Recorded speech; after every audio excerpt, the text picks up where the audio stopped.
Radyo Pangasinan DWJE 88.1 FM Radyo Pangasinan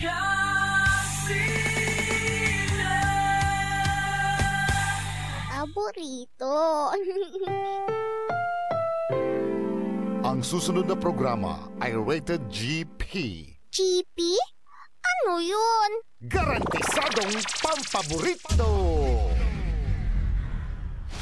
Sa iprograman mangiter, nadalan at saray ay sa kialinawa. Tang opinyon, unong adliknaan na saray umbalay at saray issue. Yung makakaapekto at bilay. Kawayangan, tan kanupugan na balang sinansakay. Liknaay babalay! Kaulop, tan kaantabay. Susari manangilaban at kanupugan tan kawayangan at saray umbalay. Kapaborito RJ Jimenez, tan kapaborito Joseph Kanilang Bakani. Lignaay babalay! Naringalan, Lunes yanggad Biyernes, alas 8 yanggad alas 9 nakabuasan. DWJE 88.1 FM Radyo Pangasinan. Lignaay babalay!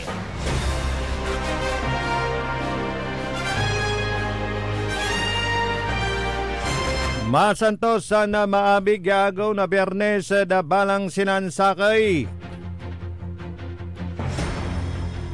Petsa 23 da bulan na Mayo 2025. Wadjala sa programan pitalaran nyo manlapod alas 8 ya anggad alas 9 na kabosan. Eda pangiparuntal na saray matuan liknaay balay.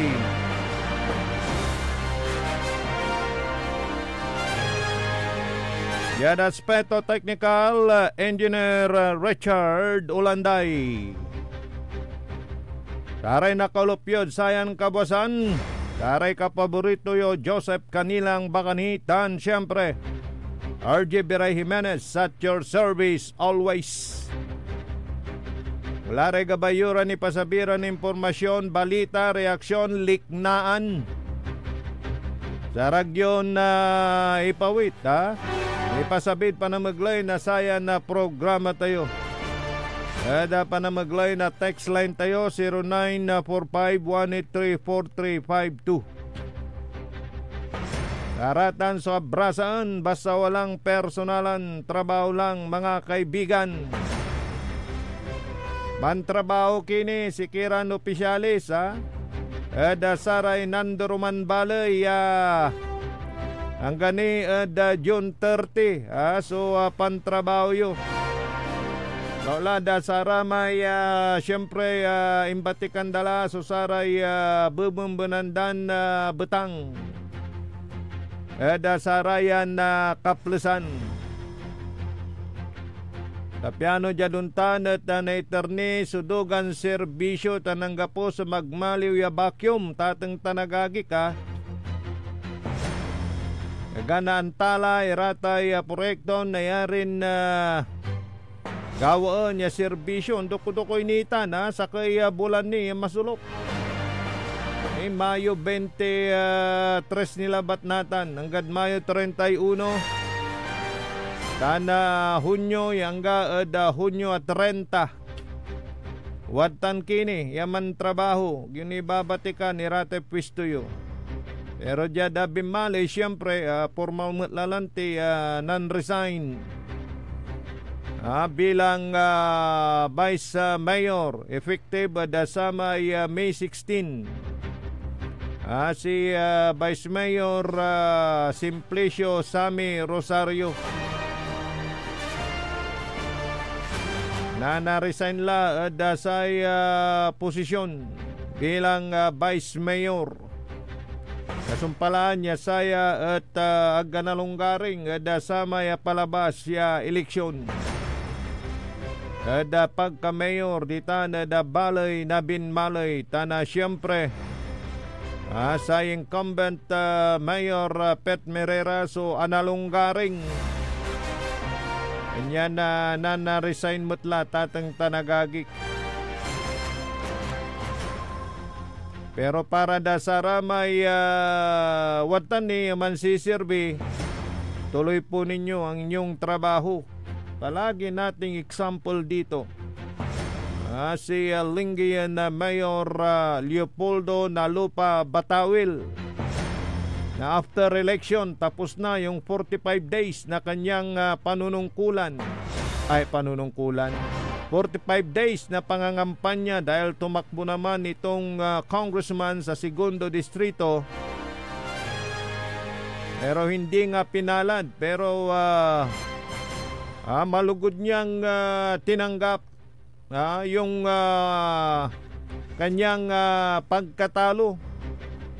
At ngayon siyempre susumpalan to tayo pansisirbitutan da Balay min Lingayen bilang mayor yangga June 30 at atang tanagagi. Kaktole kamya may iran na aktibidades sugagon to everyday dita na da sa munisipyo.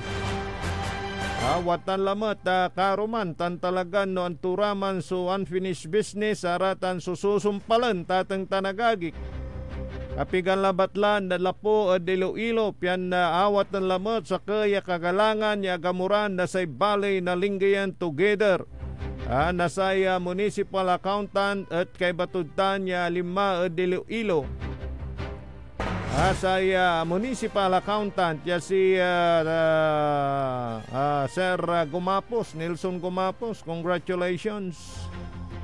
The same pagkaresibiyo na award LGU Lingayen headed by Lingayen Mayor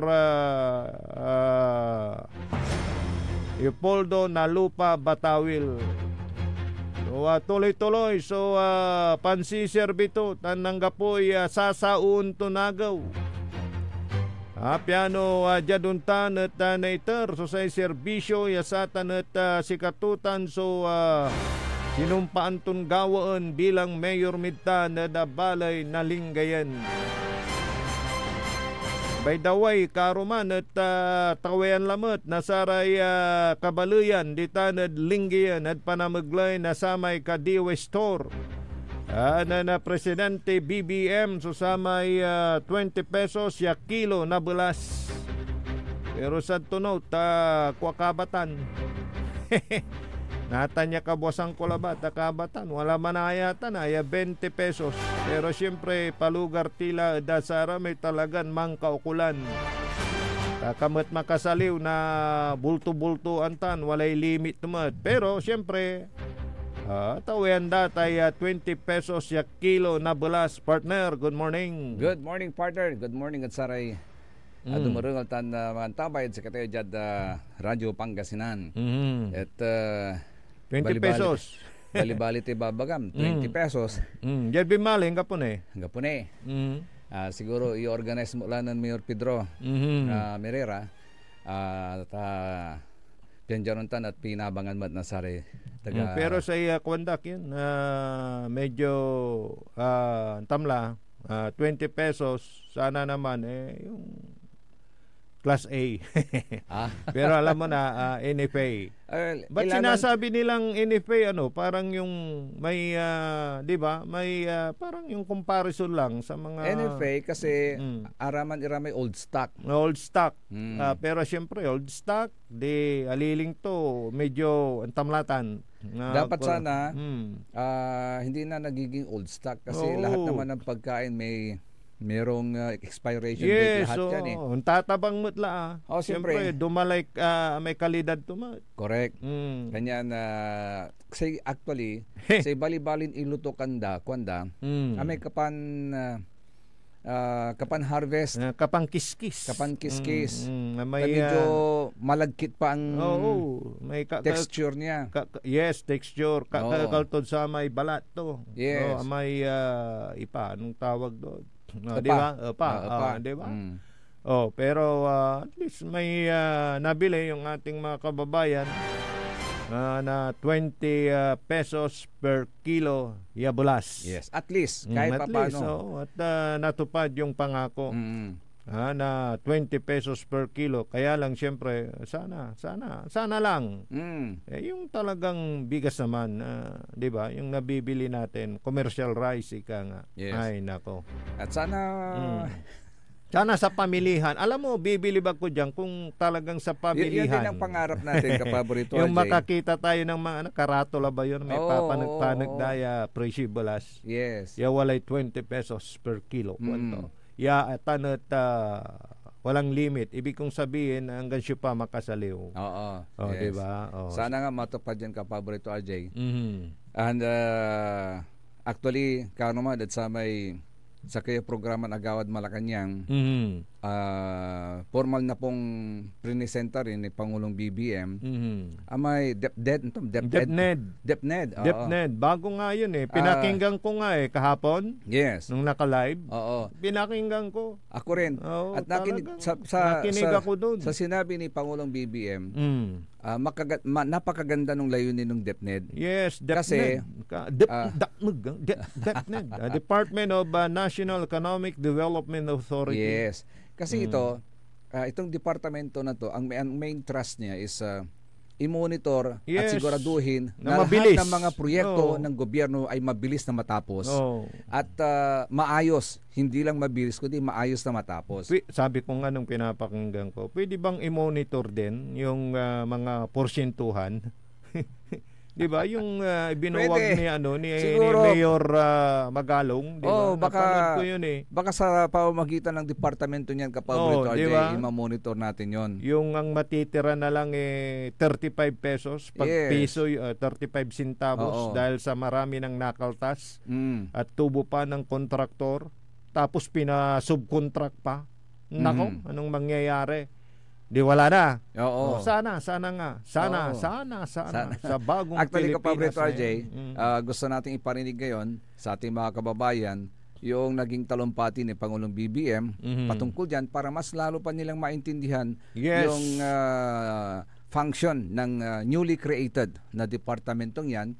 And by the way, dalawa yan di ba? Yes, yung isa sa PhilBox yung isa. Oo, na talagang alam mo ang sa PhilBox. Yan din ang pronunciation ko pero nung pinapakinggan ko si BBM PhilBox sabi niya kasi may Phil. Hindi silent yung L. Hindi PhilBox. Pero ang talagang silent, 'di ba? Hindi silent yung L kaya sa PhilBox. PhilBox sabi niya dati PhilBox ka ko PhilBox dati usually sinasabi na PhilBox. Pero tapos PhilBox So, sige, basta PhilBox. Narito mga kapaborito ang naging talumpati ni Pangulong BBM.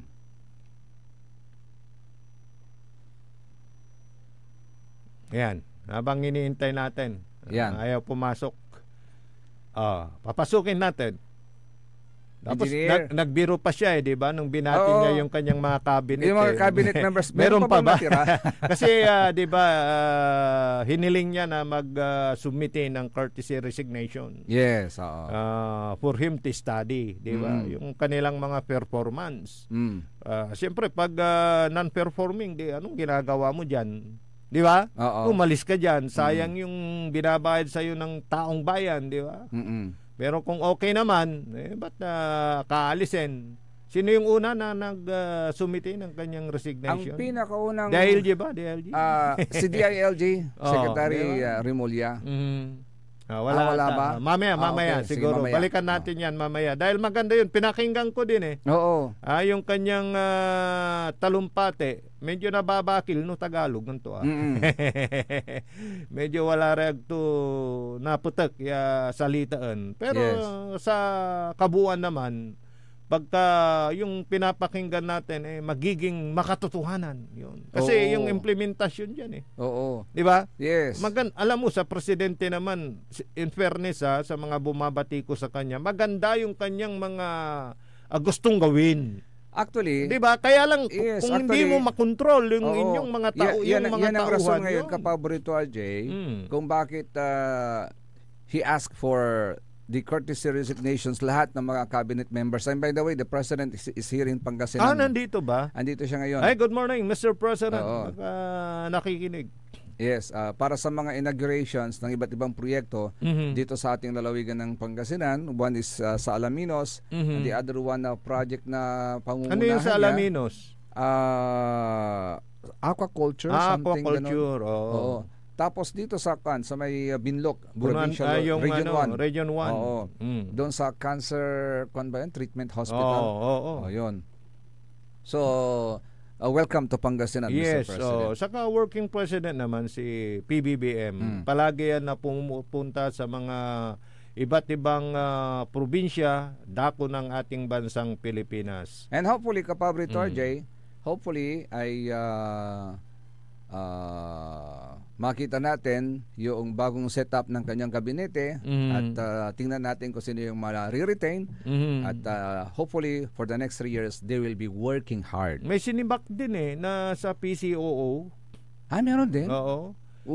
Mayroong mga inalis dahil non-performing nga So tignan natin kung sino pa yung mga alisin, kasi natawa siya kahapon nung nagsasalita nung binati. Kung meron pang natitira. Baka wala na. Dahil pero nakita ko naman doon sa Malacanang, present pa naman si DILG Secretary Remulla. Kasi hindi pa John naman, di ba, dinidesisyonan yung mga sinubmiti. Yes, courtesy resignation lang yan. Resignation. Pag tinanggap ng Pangulo, automatic, wala ka na. Di ba pero pag hindi niya tinanggap, nandun ka pa rin. Di ba sa police meron din noon? Meron din. Maalala mo yung kay Pangulong Duterte, no? Oo. Yung lahat ng mga generals, di ba? Pinag-resign. Yes. Ng DILG para ma-overhaul. Para ma-overhaul. Kung baga sa sasakyan kailangang i-overhaul pagka matagal nang nandyan para mag-perform ng maayos. Ganun yun.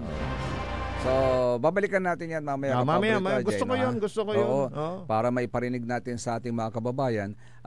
Pero meantime, nabanggit mo kanina yung sitwasyon sa bayan ng Binmaley na kung saan nag-resign si Vice Mayor Sammy Rosario effective May 16. Kahapon ay formal na rin nagpaalam si punong formerly Nagpalangan kasi nag-resign na siya. Di ba nauna na siya? Nauna na siya pero ang turnover ceremony naganap kahapon. Kahapon. Okay. Sa barangay niya. Sa barangay naman niya, doon sa barangay hall so ng may Nagpalangan. formal turnover ceremony. Formal turnover ceremony. Tapos muli ay nagpaalam si Nagpalangan and former ABC president at punong barangay ng Nagpalangan, Jonas Rosario. Narito po ang naging kabuuan ng kanyang pamamaalam sa mga taga-barangay Nagpalangan. Yan, hintayin natin. Parang wala pa. Ayan na. Sa aking pag-alis, Kanyang video. ay hindi Nagpalangan in a better place. Mas maayos, mas matatag, at mas handa sa mga darating pang hamon. Pinagmamalaki ko ang ating mga nabot at alam kong nasa tamang landas na tayo. Sa aking pagbaba, nais kong humiling sa aking mga kapatid. Kung alin yung pinakitang pagmamahal at respeto sa akin, sana may bigay ninyo kay incoming barangay Captain Ricardo Melendez at patuloy ninyong respetuhin ang inyong barangay council. Maraming salamat sa inyong tiwala, suporta at pagmamahal. Hindi ko po ito lilimutan.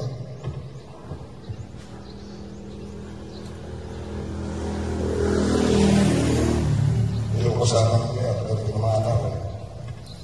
maraming salamat, Binmaley.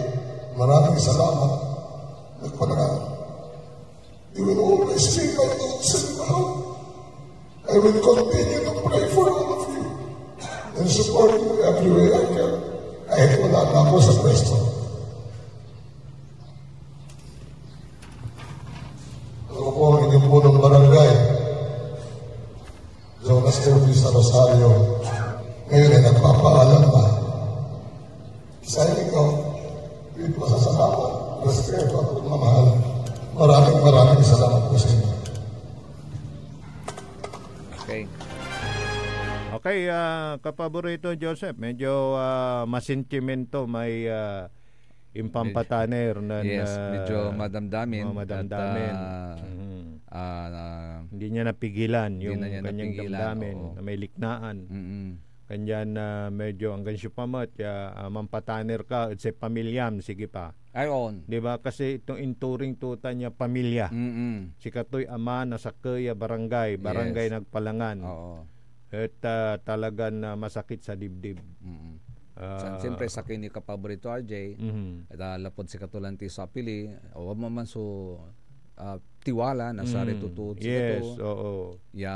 sikatu at sikati singa unalagay leader da di tanang barangay nagpalangan nya mangitanduro na sarami ka nagpaganda balita sa may kwantulanti rason to nan Sir Jonas at tapian untundaladay balingaan signing nasumsum pala undoon so binmali for hopefully at nagamoran so may talnatan aligwas nasa ibali na binmali. Talaga wala na. Kasi alam mo sa aking nakuha ang impormasyon din syempre magko-concentrate na lang sila sa kanilang negosyo. Kasi alam naman natin na mayroon silang dapat asikasuhin na negosyo yun.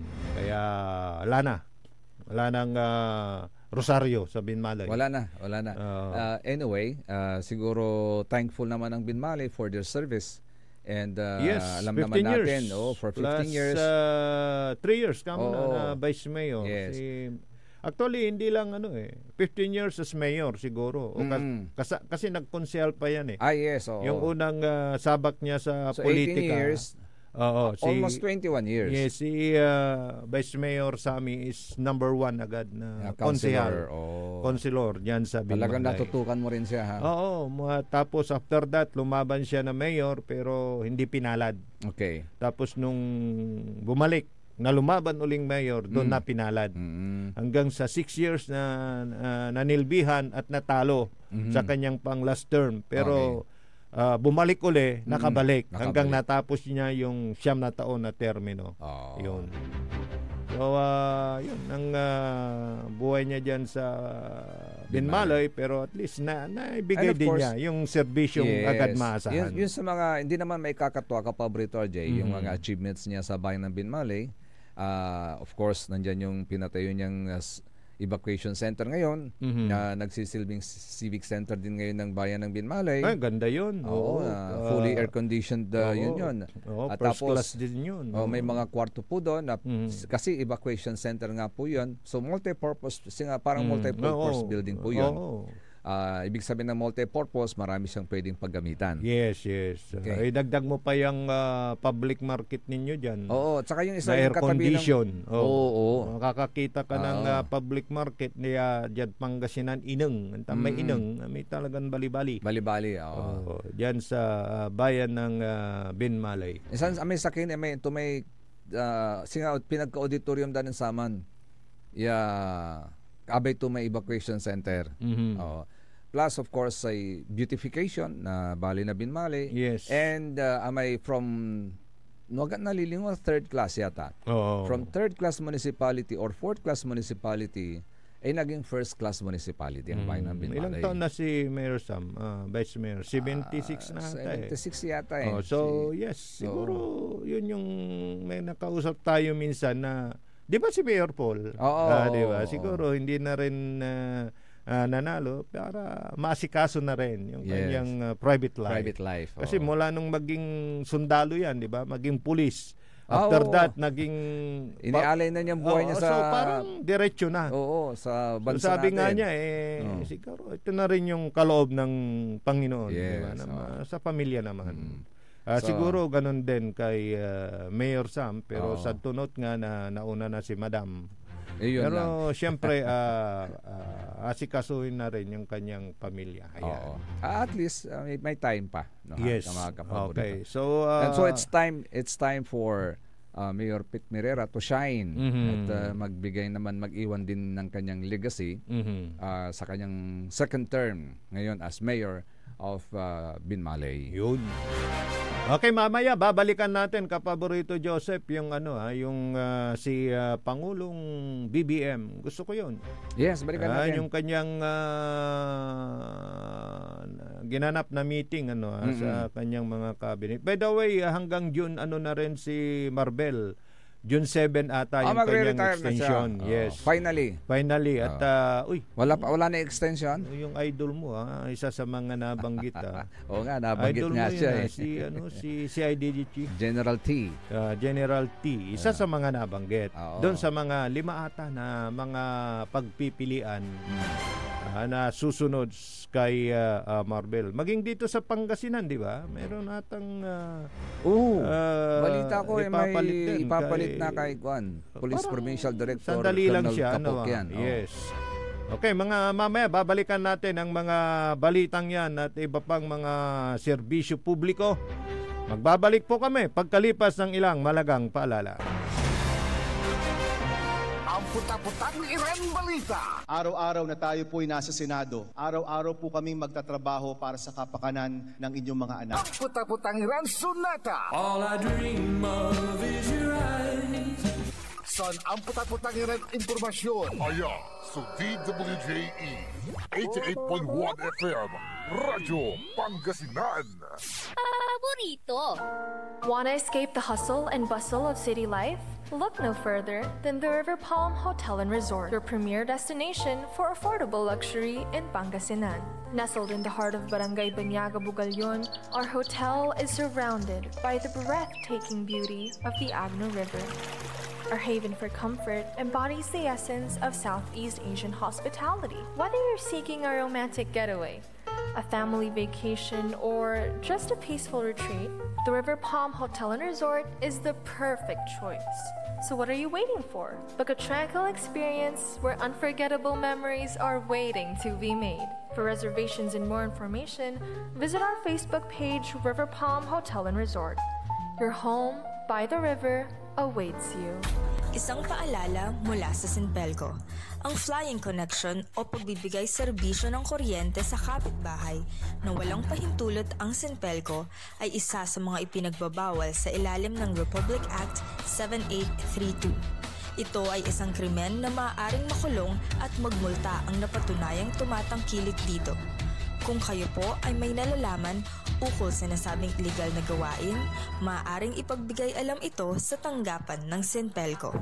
At WellCare Diagnostic Center, your health is our priority. From routine checkups to advanced diagnostics, we provide accurate, timely results, ensuring you're always on top of your well-being. Whether you need a blood test, x-ray, or ultrasound, our state-of-the-art equipment and professional team are here for you. With a convenient location and fast results, we make healthcare easier. Message us through our WellCare Diagnostic Center Facebook page or visit us at the Mapandan Town Center for an appointment. WellCare Diagnostic Center, your health, our care. Visit WellCare Diagnostic Center, located at Mapandan Town Center, Mapandan, Pangasinan. For reliable and top-notch healthcare services, you deserve the best care. WellCare Diagnostic Center. Mare! Kabigla ka naman, Mare, ha? Grabe, gimaggana ka, Mare, di mo sinabi na uwi ka pala ng San Carlos. Ay, oo. Namiss ko na kasi dito ang pamilya ko. Ito na palang San Carlos ngayon. Grabe, Mare. Ang laki na ng pinagbago. Siyempre naman, Mare, alam mo ba na dito sa syudad natin, malaki na talagang pagbabago. Mula sa mga infrastruktura, nandiyan na mga konkretong daan at mga bagong pasilidad. Wow! Meron din tayong trending na ayos, kalusugan karavan na nagbibigay ng libreng serbisyong medikal. Balita na! Saka, nandyan din ang mga programang pag-agrikultura para sa ating mga magsasaka. Ay, wow! At higit sa lahat, Maria, ang pagpapanatili ng peace and order ng ating syudad. Perfect! Di lang yan, binibigyan din ng halaga ang kapakanan ng lahat ng tao at pantay na karapatan sa mga serbisyo ng gobyerno. Grabe, Mare! Ang bongga na talaga ng San Carlos. Parang ayoko na bumalik sa ibang bansa. Oo, Mare. Kung ako sa'yo, dito ka na lang sa San Carlos. Dahil sa San Carlos, tunay na subok na ang serbisyong ayos. Mayor Julia Ayoy Resuello po, kasama si Vice Mayor Jose Resbox Resuello at ang Sangguniang Panglungsod ay nandito upang umagapay at magserbisyo sa ating minamahal na syudad. San Carlos, maunlad, ligtas at maayos. Mas pinalakas, mas pinatindi, mas pakikinggan. Serving Pangasinan through music, news, and information. Ito ang DWJE 88.1 FM, Radyo Pangasinan. Jad Dagupan, walay saksakay ang radio station ya iyayag na Saray Dagupeño. Jad Herrero, Paborito. Lasip Chico, Paborito. Lasip Grande, Paborito. Loboy, Paborito. Lukaw, Paborito. Anjat Maluwad, Paborito. Aya, 88.1 Radyo Pangasinan. Paborito ng kabataan at matatanda. Paboritong pagilan sa bus, tricycle, jeep at mga opisina. Paborito mo, paborito ko, paborito nating lahat. DWJE 88.1 FM Radyo Pangasinan. DWJE 88.1 FM Radyo Pangasinan.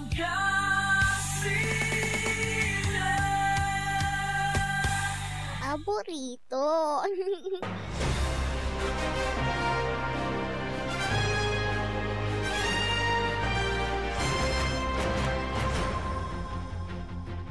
Tuloy-tuloy po mga kapaborito ang Liknaay Valley. Siyempre kalop ng tabi ni Sari Magtariuran kapaborito. Amigo yo, RJ Beray Jimenez at your service always. Tansay Magtarilingkor, Magtarion kapaborito, Joseph Kanilang Bacani. Alas 8:34 na po oras natin sa Liknaay Valley. Pasensya na po doon sa mga nakikinig at nanonood sa atin. Hindi ko mabitla yung inyong mga pangalan kasi atila ko yung cellphone ko. Hindi dyan sa ano natin. Baka may nakikinig. Wala yung ating extra cellphone din eh. Ay, wala. Anyway, kahapon bumati si Yoko Yayo Batutay. Good morning, Yayo Batutay. Yun. Subukan ko dito sa akin. Maluwat subukan mo sa iyong cellphone. Baka meron na mga messages natin. At sayang hindi ko nakuha yung isang dandaling cellphone ko. May magandang reaction din kahapon doon sa pinag-uusapan natin kahapon. Anyway, sa ngayon po, marami na po sa mga cabinet members, iilan na lamang po ang hindi pa yata nagsasubmit ng kanilang courtesy resignation. Bakit kaya? Sabi nga ni Senadora Amy Marcos, bakit kaya? Andyan pa kayo? Kwento? No, diba? Submitin nyo na. Submit nyo na. Rin naman kung nagtatrabaho kayo eh. Oo. Pero kung sumasahod lang kayo, salur-kilan salor, ang lalaki pala ng sweldo rin ng mga yan. Mga lalaki talaga, kapaborito RJ. Kahit ma-appoint ka lang na undersecretary, parang ganun. Oo, malaki yan. Aabot yata ng 100,000 plus eh. Yung mga sweldo eh. 6 na ano yan. Digit. Oo, tapos hindi pa included doon. Kapaborito RJ, alam mo na yan. yung mga per dime. Oh, of course. May mga per dimes yan. Baka sinasabi mo meron pa mga trouble kanyan. Sabi ng kumpare kong manginginom swerte ng mga nasa gobyerno. Dahil marami, karamihan sabi niya. Malaki na nga ang sweldo. Meron pang apagan. Ano kayang sinasabi? Problema mo na yun, pare. Wala na kami doon. Out na kami doon. Matalino ka eh. Matalino yun. So, yun po ha. At maging si Attorney Larry Gadon. Di ba meron siyang ano yung kanyang posisyon? Poverty alleviation yung sa kanya yata eh. Hindi naman secretary yung pinagre-resign ninyo eh. May mga reaction doon kasi akong nabasa na maraming, di ba, galit kay sino yun? Yung si spokesperson. Oo. Kaso talagang ganun siya eh. Diretsyahan lang naman kung magsalita. Di ba? Oo. Kayong magalit doon. Pero nakakatuwa naman siya. Undersecretary lang naman yun, di ba? Naman siya. Actually, kung minsan nakakatuwa siya sa mga rason niya, nakakatuwa siya. Tulad nung bloodshed. Di ba nabanggit niya ni Vice President Sara Duterte, siyempre pagka sa atin, ang pagkaintindi natin sa bloodshed, dadanak ang dugo. Pero sa Visayas pala, and part ng Mindanao, ibang ibig sabihin nun. Ang ibig sabihin ng pagkasinabi nilang bloodshed, magkakabistuhan na. Ibig sabihin, lahat ng mga sikreto mo, malalaman. Yun ang tukoy pala tinutukoy pala ng word na yun, na bloodshed. Ibig sabihin yun, sa part ng Visayas at Mindanao, na yun pala ang mensahe nun. So, it's an idiomatic expression. Yung para bang yung may aliwan maraon, yung para bang may balingaan, parang ganun balingaan. Balingaan labat. It's an idiomatic expression na ang ibig sabihin nun, magkakabistuhan na. May mensahe si Madam dito, ayaw daw mag-send. Pwedeng sa Telegram na lang. Telegram? Di ba pwedeng sa Telegram na lang daw? Pwede na lang sa Telegram. Pwede. Send nyo na lang. Telegram. Okay. Kasi ko nang sasagot. Okay, pwede. Okay, thank you. Yan. So, not unless ready na rin si Engineer Richard, the faithful one, and Manangaro Lawas, sa video natin, tungkol doon sa sinasabi natin na mensahe ng Pangulong BBM. Ayan, nandito na po mga kapaborito ang ating Pangulong Bongbong Marcos.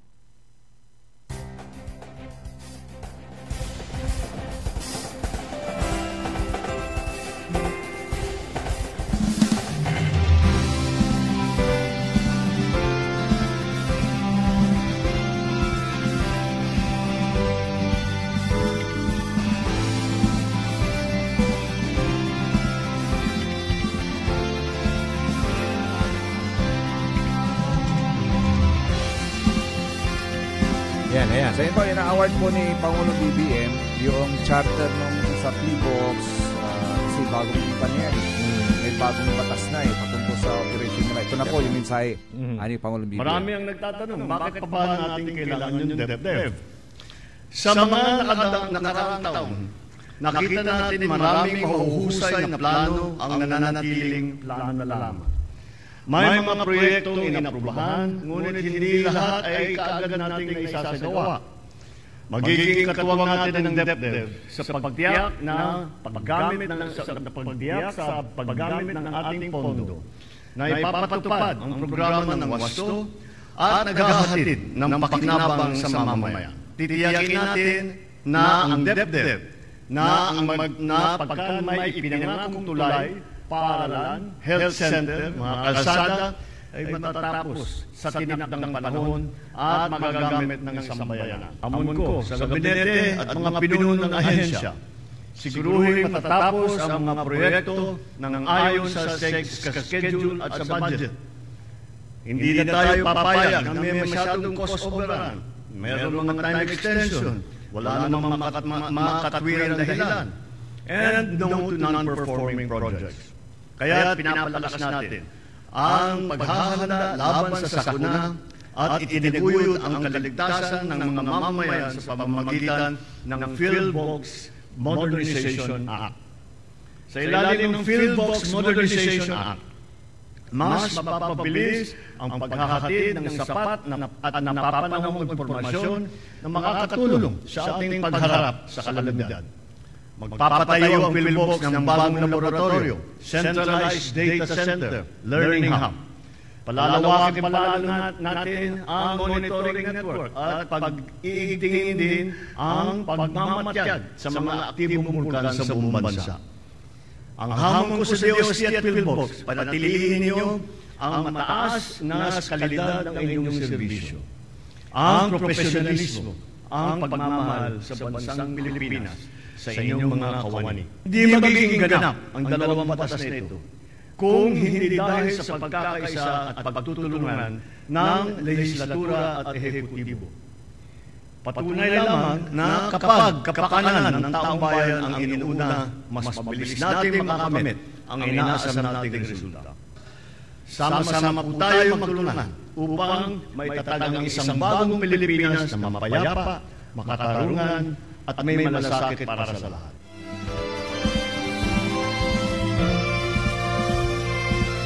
So yan ang kabuuan ng mensahe ng Pangulong BBM nang prenisenta sa taong bayan yung dalawang bagong batas.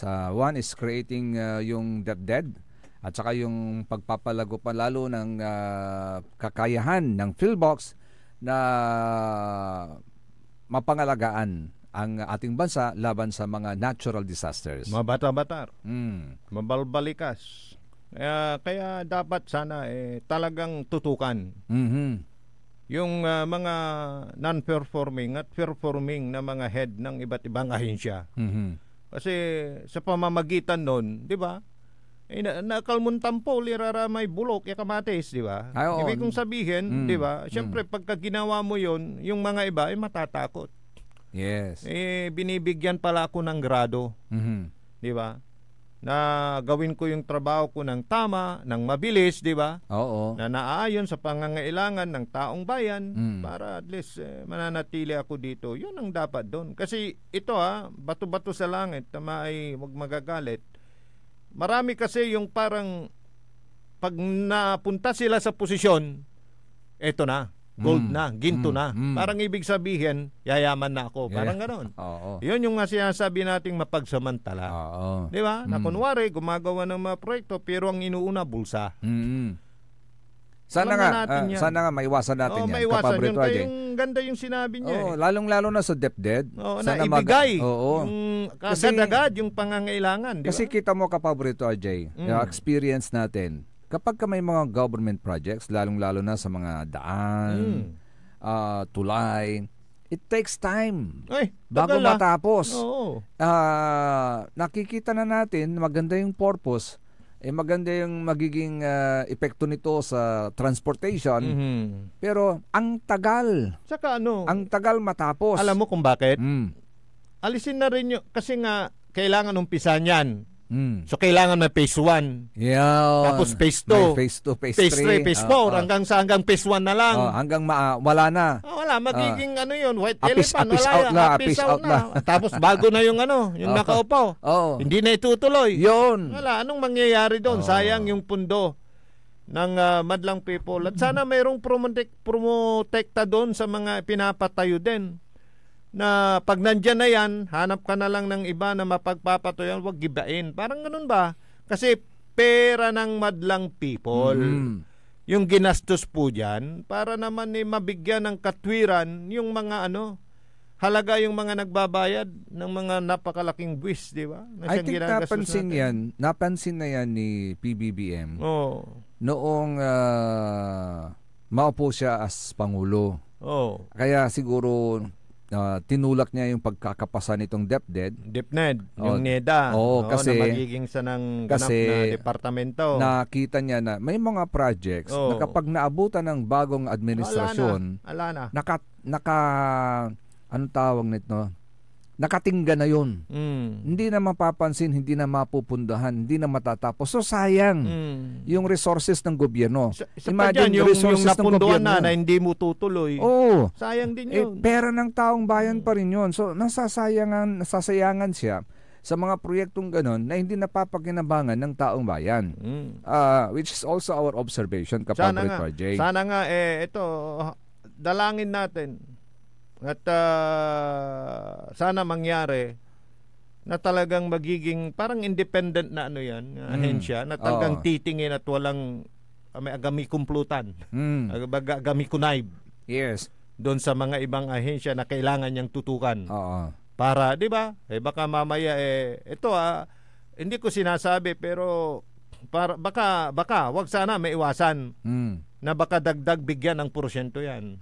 Wag naman sana, Wag naman sana. Wag naman sana. Kasi kung minsan, kung sino yung, halimbawa, mayroong yung baka mamaya makasali sa apagan. Wag naman sana.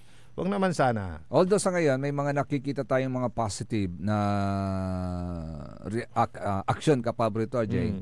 I believe, may balita ko na may isang project dyan sa isang bayan, hindi ko muna babanggitin na nakatingga lang dyan, pero ang plano ngayon dyan, papatayuhan yan ngayon, i-convert into a school na pwedeng pagpasukan ng mga bata para nang sa ganun ay mabigyan sila ng magandang future. Yun yung mga ganong dapat na hindi yung aksyon. Nandyan na lang nakakalawangin. Sayang din kasi yung ginastos na una. Yung phase 1, phase 2, hanggang apis-pis na. Kasi wala na, apis na lang. Kung okay naman yung kontrata, maayos naman ang pagkaka-bid. Siyempre, at napunduhan na rin ng ating gobyerno. Ibig sabihin kapag ka napunduhan na kasi, maayos na yan. So, dapat ituloy na lang regardless of kung sino ang susunod na administrasyon or kung sino ang magmamana. Sinasabi ninyo na kaya kayo nun dyan is to give service to the people, di ba? Yung talagang serbisyo na pakikinabangan. Gawin nyo na. Lubusin nyo na. Hindi naman nila makiklaim na, ako ang nagpatayo niyan. Bakit? Galing ba sa busa niya yung pera? Hindi. Sa busa sabihin mo, akong tumapos niyan. Di sikat ka din. Di ba? Pwede rin. Inumpisan niya, hindi niya nagawang tapusin. Di tatapusin ko para sa inyo. Ganon sana. Kasi kung nakita nyo naman na pwedeng pakinabangan ng taong bayan, bakit hindi nyo ituloy? Ba't ipipending pa ninyo? So sana yun ang magiging maayos yung role ng DepEd Kapaborito RJ patungkol sa bagay na yan. At palagay ko sakop din niya yan, di lang yung mga national projects kundi maging mga local projects. Saka gawin na ni PBBM kung naririnig niya yung advice ko. Anong advice ko? Nagawin na niya talaga yung mga dapat gawin dahil wala naman ng re-election ng presidente, di ba? Wala. Sino man ang masagasaan basta para sa taong bayan, sige na. Kasi kung minsan sa isang bayan, parang may mga may mga parang pag-aalanganin na gawin dahil walang political will. Dahil baka masaktan ko ito, di ba? Para makomodate ko lahat, ganito. Di ba? Hindi nila pinupursige dahil may umbarong. Pero pag nandun ka na sa pinakamataas, wala naman ng re-election, gawin mo na. Kaya siguro, yun yung rason ng mga bumuo ng Philippine Constitution, Kapaborito RJ. na wala na. Na wala ng re-election sa isang presidente, tama na yung 6 years, para magkaroon siya ng maayos na political will. Hindi na niya iisipin na, hindi ko muna gagawin to, baka magalit sila sa akin. Diba? May mga ganon. Para sa susunod, gawin ko na lang sa aking second term. So wala nang second term. First term lang. 6 years lang ang mandate para sa isang presidente na gawin niya yung kanyang trabaho. Saka alam mo kung ano yung gusto ko ring idagdag dyan, na sana mangyari. Na pagka na-reach mo na yung pinakamataas, huwag ka nang tumakbo, nabababa ulit. Dahil parang yun na yung pinaka-peak ng iyong career at talagang titingaliin ka.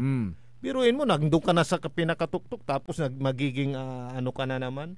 Di ba? Para ma-preserve yung galang, di ba? Kasi kung nandun ka na sa tapos under ka na naman, di ba? Parang tama na yun. Bumaba siya.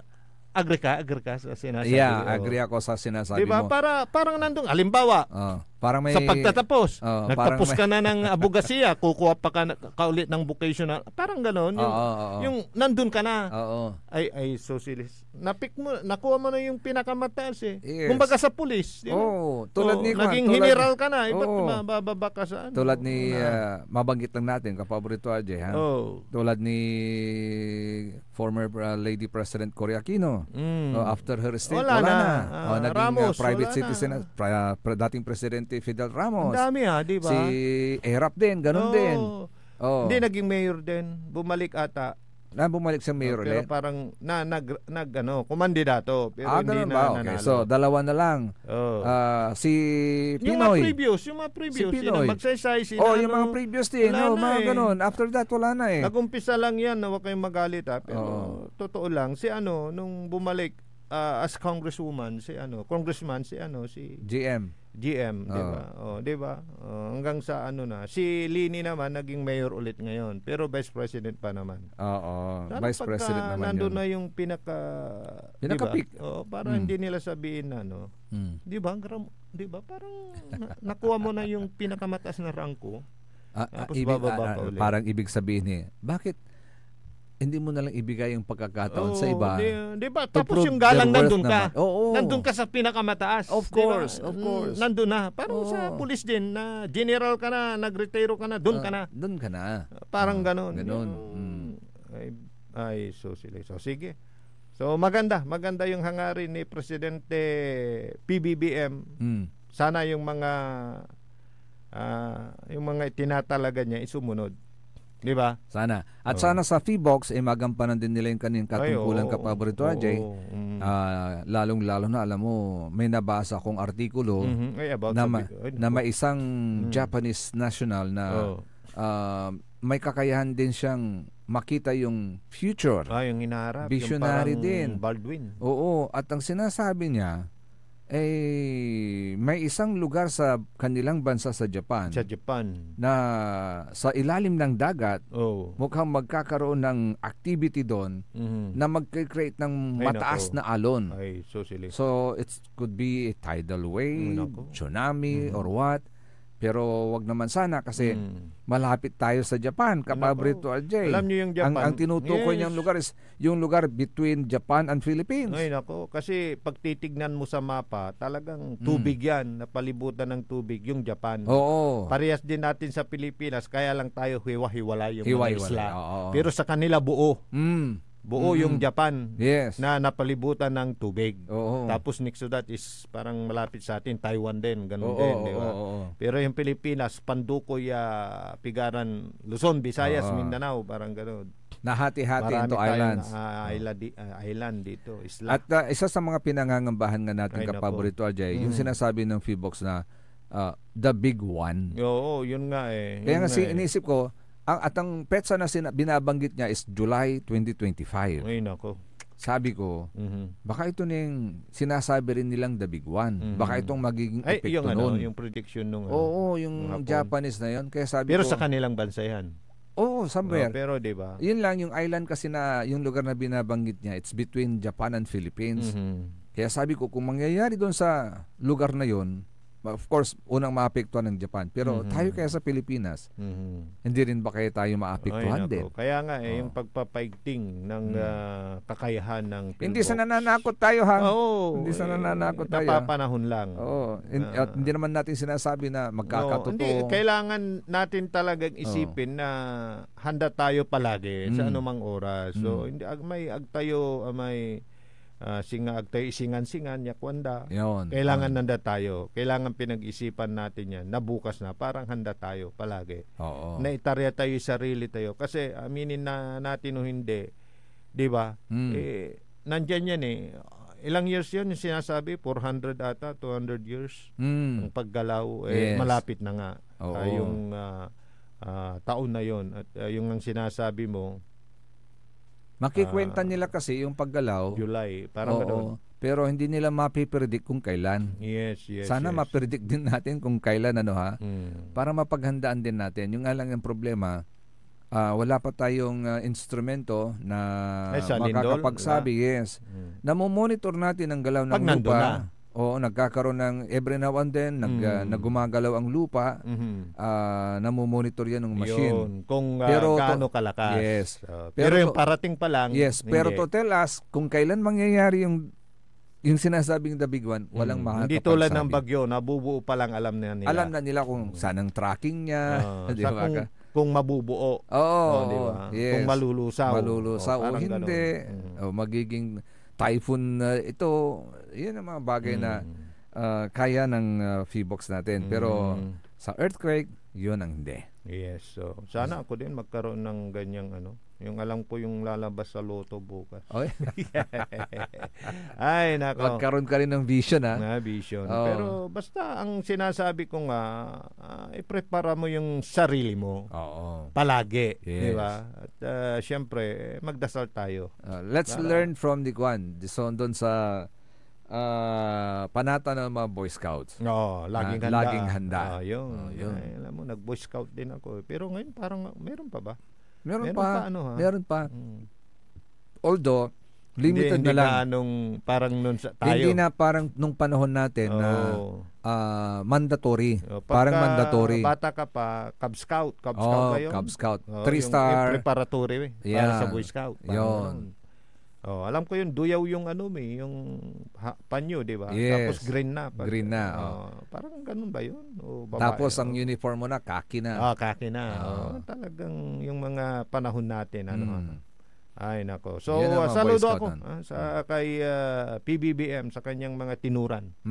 Sa kanyang mga ginagawang paghanda dahil nabanggit din niya doon yung parang sa susunod na mga henerasyon. Pag kayo nang nababanggit siyempre titignan mo yung apo mo para sa iyo yan. Titignan mo yung anak mo para sa magiging anak mo yan, anak. Parang ganoon. Kaya nga sabi ko, you were given that opportunity, that chance, that privilege, make the most of it. Yes, so. Di ba? Yes, nabigyan ka ng pagkanaunawa na maging isang leader ng isang lugar. Then make the most of it. Yes. Pakita mo sa taong bayan na you deserve yung kanilang trust and confidence sa iyo, kaya kanila sinuportahan. Hindi yung mentalidad ng mga makurakot. Minsan lang ako mabigyan ng pagkakataon. Samantalin ko na. Yeah. Para di ba? Minsan lang ako parang naalala ko yan. Yung sa ano ba yung TV setcom niya. Ay, nako. Pag ako naging mayor, bibili ako ng bagong sasakyan. Sinabi niya yung totoo. Dahil minsan lang dadan yung kaya hindi niyo na ako boto pag mayaman ako. Parang ganoon, nakapag-ipon ako. Kaya yung mentalidad ng ina, napunta ako dito sa ganitong mataas na posisyon, samantalain ko na. Parang ganoon. Pero kayong masyadong maanan. Dahil siyempre ang kalaban ninyo dyan, konsensya ninyo at sarili ninyo. Yan. Pero hanggang palapalad sa malaming oras mga kapabrito. Ang tabayanan po susunod kaagad ang number 1 ni kapabrito Joey Baby. Akalopakan tabay lalangula at liknay bali sari magtariran kapabrito. Amigo yo RJ Beray Jimenez at your service always. Tansay magtarilingkor magtarin kapabrito Joseph Kanilang Bakani. Kalupkan tabi team on the technical side. Sa Manangaro Lawas, the faithful one, Engineer Richard Olanday. Sige po mga kapaborito, ingat po kayo and have a nice weekend. Magbabalik po kami dito lamang sa DWJ 88.1 FM Radio Pangasinan. Paborito! Nanggalan iray nanduruman lignaan na balay. Yain balita tan sinimbat ng kapaborito RJ Jimenez tan Joseph Kanilang Bakani. Lignaan na balay. Jalabat DWJE 88.1 FM Radyo Pangasinan. Ang puta-putang Iran balita. Araw-araw na tayo po'y nasa Senado. Araw-araw po kaming magtatrabaho para sa kapakanan ng inyong mga anak. Ang puta-putang Iran sunata. All I dream of is your eyes. Son, ang puta-putang Iran impormasyon. Aya, sa DWJE 88.1 FM Radyo Pangasinan. Paborito. Kapaborito. Tundalatay maritisan. Alas 9 na! Time check is brought to you by Bostik El Capitan Marine Epoxy. Panlaban sa dagat, panlaban sa tibay, panlaban sa buhay. This is DWJE 88.1 FM Radio Pangasinan, whose sole mission is to inform, to educate, to entertain, delivering to all Pangasinenses news that is true, public service that is sincere, commentary that is fair, and entertainment that is proudly Pangasinense. This is your DWJE 88.1 FM Radio Pangasinan, going beyond just being number one, working towards total domination. Diyan Pangasinan, walay